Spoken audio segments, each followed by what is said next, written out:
Hello and welcome to my first full YouTube video. If you've seen any of my shorts in the past, you know that I'm working on a gesture controlled turn signal indicator for cyclists. And in this video, I want to share some insights on how I went about designing this device. In this particular video, I'll be speaking about the power and how everything ties together. The constraints on this device is we have just one button, and that button is supposed to be used for powering the device on, powering the device off, and also for taking user inputs. And now there are two ways you can approach this, right? So the first way is what is being shown now. You have your battery, you have your LDO, you have your microcontroller, and your system is actually always powered on, but what you do is you keep your microcontroller in a low power state so that anytime the push button SW1 is pressed, your interrupt recognizes that and powers on the microcontroller, and that's what it's supposed to do. So the problem with this approach is your system is actually always on. It really doesn't go off. It goes actually into a low power state, which if you have really good electronics can really draw very low current and so can be used, but your device is actually never really off because you're actually still powering your microcontroller, your LDO and everything. And so I'm going to show another approach which is more of like a step up from this.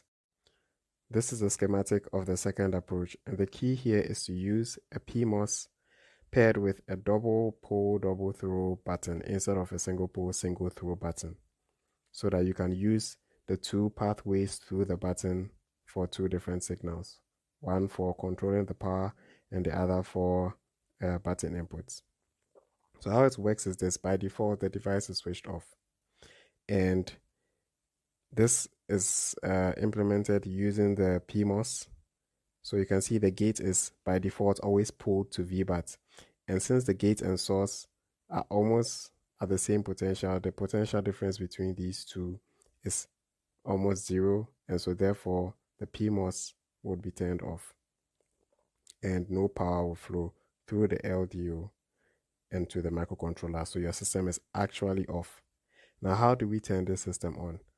So once this button is pushed, the pin 3 is connected to pin 2, and it pulls the node at the gate of the PMOS to ground. And so the gate is virtually zero. And so therefore the gate source voltage is negative, which turns the PMOS on, and power flows from the source to the drain. So the power from VBAT flows into VIN of the LDO and powers the system, powers your microcontroller. And we don't want to keep the button pressed for the whole time the device is on. We will definitely have to release the button. So what you do is that in the firmware on your microcontroller at the setup stage, you assert the line that is connected to PA1 to turn on the NMOS. So when it turns on the NMOS, the power latch net is pulled to ground. And as you can see, the power latch net is also the same net connected to the gate of the PMOS. So when that is pulled to ground by the assertion of PA1, your gate is still held at ground. So no matter what happens on the button, your gate is still held at ground.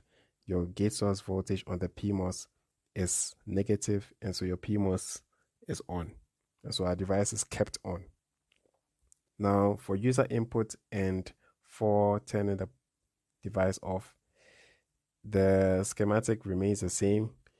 But what you do is that in your firmware as well, you check for, in my case, when the button is pressed for a long time, then we know we want to power off the device. When it's pressed for a short time, we know it's just a user input.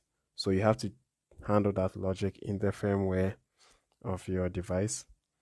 So let's say we want to power the device off, right? So what you do is that the button input at PA0, you set up your interrupt. And when you see that that button has been asserted low for a long time, what you do is that you deassert the line on PA1, which turns off your NMOS. And so now your power latch net coming from your microcontroller is not in charge of keeping the potential of the gate. And so therefore your gate is now pulled up to V bus through R1. And so your gate source voltage is almost zero and thus turning off the PMOS. I hope this was helpful and you can use this schematic, this design in your projects as well. I plan on making other videos about the engineering of this product and making any insights I get. I'll do well to share them here. So if you're interested in anything about development, electronics, firmware, you can stick around, like and subscribe, and I'll see you in the next one. Thank you.